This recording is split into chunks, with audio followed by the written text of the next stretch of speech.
¿Qué tal? ¿Cómo vas? ¿Cómo vais? Espero que con ganas. Iniciamos aquí el segundo tema del bloque 3. Seguimos en los temas cortos, ¿de acuerdo? Vamos a ver a continuación el significado de 1492. Venimos de ver la parte de la unión dinástica de los reyes católicos y cómo fueron sus instrucciones de gobierno. E iniciamos aquí, por lo tanto, ese año mágico de 1492 con los hitos de la Guerra de Granada y el descubrimiento de América. ¿Estamos preparados? Nos ponemos a ello. Bien, el significado, por lo tanto, de 1492, la Guerra de Granada y el descubrimiento de América. Bloque 3, tema 2. Como siempre, la propia pregunta nos orienta a cómo responder. Fijanos en el año 1492, hablaremos de la Guerra de Granada y de qué supone el descubrimiento de América. Y siempre fecha y lugar. Empezamos con este significado del año 1492. ¿Por qué es tan importante, no? En 1492 acontecieron hechos importantísimos, no solamente para la historia de España, sino también para la historia universal. En el caso español lo tenemos claro, abre un nuevo periodo. Es decir, la Edad Moderna, en la época, en el caso español, se inicia con el 1492. ¿No? Estamos hablando del inicio de la Edad Moderna. Pasamos de la época feudal a una nueva época, que se llamará la época moderna, que va desde 1492 hasta la Revolución Francesa, ¿no? Es un acontecimiento, por lo tanto, importantísimo. Este año como fecha de transición entre la época feudal, la Edad Media, y la época nueva, que se va a llamar la Edad Moderna, de los siglos siguientes, que son el siglo XVI, XVII y XVIII.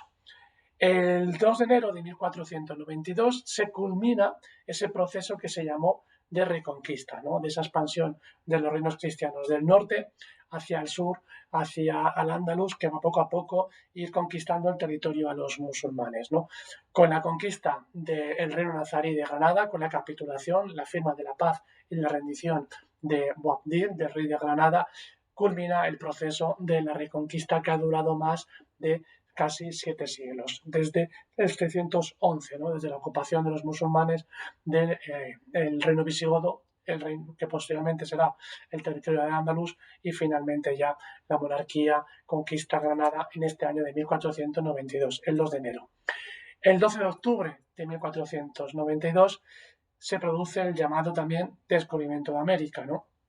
El momento en que aparece para los ojos de los europeos por primera vez, porque América obviamente existía desde siempre, ¿no? Desde el principio de la historia de la humanidad, pero ese territorio, ese continente, para los europeos por primera vez va a ser descubierto y se llamará, por lo tanto, así el descubrimiento de América, ¿no? O el encuentro con ese nuevo territorio, ese 12 de octubre de 1492.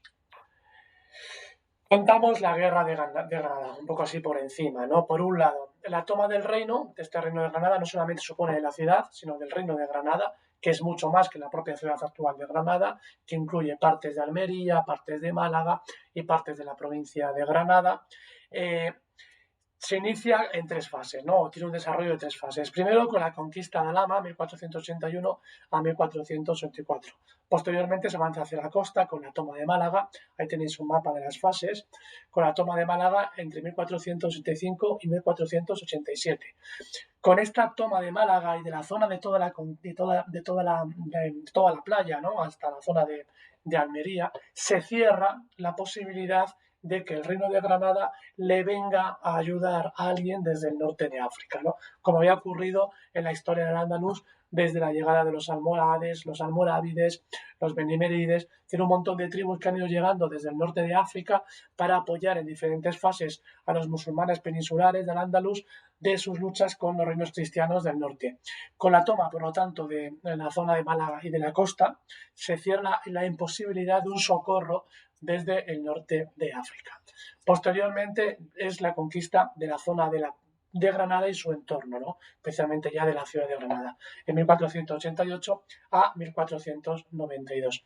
Castilla lo que va a hacer es aprovechar las intrigas que tiene la familia real nazarí entre diferentes miembros como el Mulay Hassan, el Sagal y el propio Boabdil, el rey, y se va además a utilizar unas nuevas técnicas militares que van a ser importantísimos. Por un lado, las luchas internas de la monarquía nazarí las aprovecha Castilla para dividir los apoyos internos y por otro lado se inician unas nuevas tácticas militares de carácter más moderno, ¿no?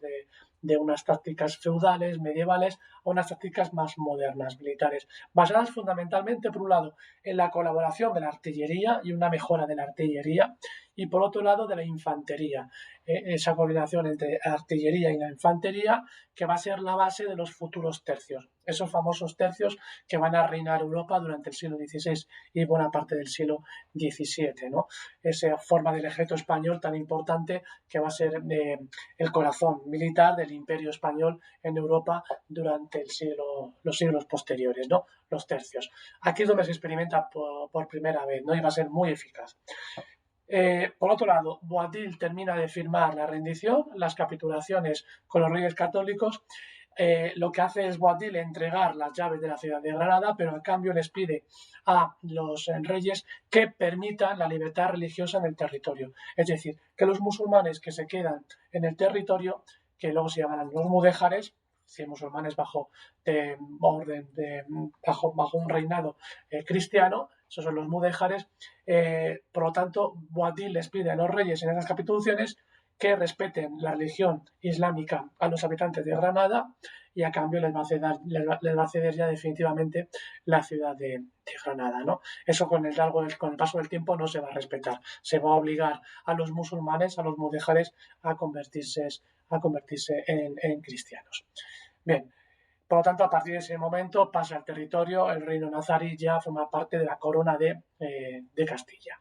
Al final, en 1512, se conquista Navarra y se culmina, por lo tanto, esa unión territorial, que viene al corazón el final del resumen de cómo se expande ya la monarquía en toda la península ibérica, a excepción de Portugal. Por otro lado, un poco del descubrimiento de América, que seguro que hemos visto mil veces, ¿no? Por un lado, en Santa Fe, que está a las afueras de Granada, que ahora es una ciudad, pero es el origen del cuartel militar, el acuartamiento militar que rodeaba la ciudad de Granada, los reyes cristianos cuando intentaron conquistarla, hicieron un asedio en torno a la ciudad y fueron colocando diferentes campamentos militares alrededor. El más importante es este de Santa Fe, que con el tiempo luego terminó siendo un municipio, ¿no? Una ciudad. Pues ahí en Santa Fe, en ese acuartelamiento militar, en esa base militar, se firman las capitulaciones entre Colón y los reyes católicos, por los cuales le autorizan a Colón y le van a ayudar y a financiar, en parte, la expedición hacia las Indias por la ruta occidental, es decir, hacia el mar Atlántico, ¿no? Hacia la ruta occidental. Porque los portugueses ya estaban moviendo hacia las Indias, hacia China, Cathay, hacia la zona de Japón y la zona de China, que será el objetivo, ir hacia India, Japón y China, por la ruta oriental, por la ruta bordeando África, ¿no? Mientras que Colón les propone a los reyes ir hacia las Indias por la ruta occidental, ¿no?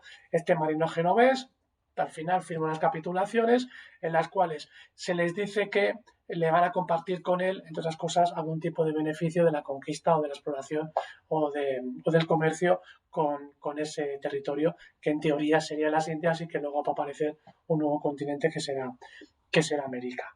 Bien, el primer viaje de Colón, porque va a hacer 4 en total hacia América, va a partir de Palos de la Frontera, en Huelva, el 3 de agosto. Van a salir 3 naves que después de una escala en Canarias van a llegar a unas islas del Caribe, que será o Guanajani o El Salvador, el 12 de octubre de 1492. El objetivo, por lo tanto, era abrir una nueva ruta hacia el oeste y llegar a los mercados asiáticos, ¿no?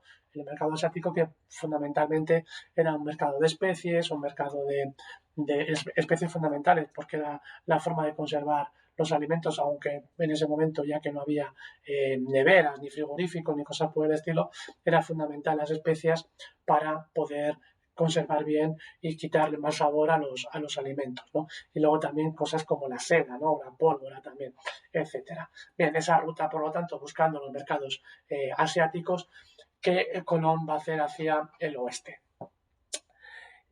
Intentando no tener que pactar con intermediarios en esa ruta, ¿no? Porque bien las mercancías históricamente procedentes de Oriente, de las Indias, habían llegado por vía terrestre en esa ruta de la seda famosa ya de la época de Marco Polo, habían llegado hasta la zona de la actual Turquía y desde ahí los venecianos la acercaban hacia el resto de Europa, ¿no? Cuando ya el antiguo imperio bizantino y Constantinopla cae, con la conquista de los turcos y el nacimiento, por lo tanto, de la nueva capital, que va a ser la famosa Estambul, ese imperio bizantino cristiano ya formando parte de un poder musulmán, en este caso los turcos, va a cortar en buena medida el comercio que hacían los venecianos de los productos de Oriente. De la manera que Europa va a necesitar buscar una nueva ruta hacia Oriente sin contar con la mediación o la intermediación de los turcos, ¿no? De esa manera los portugueses lo que van a utilizar en la ruta que van a explorar será bordeando África, camino de las Indias. Mientras que Colón le pide a los reyes católicos esta ruta occidental. Al final va a cambiar todo porque se va a descubrir un nuevo continente con el que nadie contaba, que va a ser América. En Portugal, como decía, ya había iniciado una ruta hacia Asia, con sus exploraciones atlánticas, bordeando el continente africano, como veis ahí en el mapa. Si bordeas toda África llegarías hacia Asia. Y cuando llega la noticia de que Colón ha llegado a unas islas en la zona oriental, Portugal se pone nervioso, ve comprometido su esfuerzo y le exige a Castilla un acuerdo de repartición de las tierras, pensando que estaban explorando un camino hacia Oriente y que esas tierras eran ya parte de Asia y no un nuevo continente, ¿no? Entonces Castilla, que quiere llevarse bien con Portugal en este momento, entra en negociación con Portugal y con la mediación del Papa Alejandro VI, que era español, que era de la familia Borgia, va a repartir el territorio entre las dos coronas, entre Castilla y Portugal. Primero con unas bulas, las bulas que se van a llamar intercaetera, que no convence de todo a Portugal, y al final con el pacto final, el Tratado de Tordesillas en 1494, por el cual desde las Azores, en unas 100 leguas hacia el oeste, será tierra de Castilla y hacia el otro lado, hacia el este, serán tierras portuguesas, ¿no? Castilla y Portugal se reparte el mundo con esta bula y con este tratado de Tordesillas que veis ahí. Bien, Colón va a realizar más viajes después, 3 viajes más, llegando a la costa del continente americano en 1513. Y luego Vázquez de Núñez de Balboa va a atravesar el istmo de Panamá descubriendo el Océano Pacífico. Para los europeos, por primera vez, un europeo va a conocer un nuevo océano que será el Océano Pacífico, ¿no? Y de esta manera confirma la existencia de que hay un nuevo continente que finalmente va a ser llamado América. Las expectativas de riqueza, junto con el bagaje político-social e instrucción de reconquista peninsular, hicieron posible que en pocos años se iniciara el proceso de exploración y conquista del nuevo continente. Pensar, ¿no? Y recordar, Castilla lleva durante 700 años, y también el resto de reinos de la península ibérica, pero en particular Castilla, en una política de reconquista, de avance de territorio hacia el sur, explorando nuevos territorios hacia el Andalus, ¿no? Y conquistándolos y sometiéndolos, ¿no? En ese proceso de reconquista. Ha montado toda una institución política, todo un bagaje cultural y militar en esa lucha contra su vecino del sur, en esa expansión hacia al Andalus, ¿no? Todo ese bagaje le va a servir muchísimo a Castilla para facilitar posteriormente la conquista de América. De tal manera que se habla de la continuación de la reconquista hacia el nuevo territorio, hacia América. Los instrumentos que se usaron para la conquista o la reconquista del Andalus son los mismos que se van a utilizar para la exploración y conquista de América, ¿no? Esas instituciones, ese bagaje social, político, le va a servir a Castilla para su expedición en América y su conquista del territorio. Por eso fácilmente, de una manera bastante fácil y rápida, va a conseguir conquistar el territorio americano, ¿no? Aparte de esa expectativa de conseguir riquezas por parte de los conquistadores y de los exploradores, ¿no? Por último, para terminar el año 1492, y como un apunte que ya hemos visto, pero aquí repetimos, el 31 de marzo se va a expulsar a los judíos en 1492. Un acontecimiento que va a acarrear muchísimas consecuencias de carácter demográfica, por pérdida de población, económicas, ¿no? Porque los judíos mantenían importante comercio y mucho capital y mucho dinero, ¿no? Y sociales, ¿no? A partir de ahí, este año va a ser uno de estos años míticos de la historia de España y de la historia universal.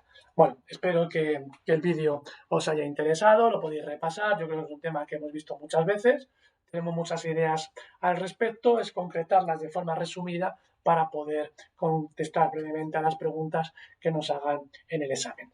En el siguiente vídeo lo que vamos a ver es el reinado ya de los Austrias menores en España, ¿no? La llegada sobre todo del emperador Carlos I. Si necesitas volver a verlo, te lo vuelves a poner y nos vemos en el siguiente vídeo.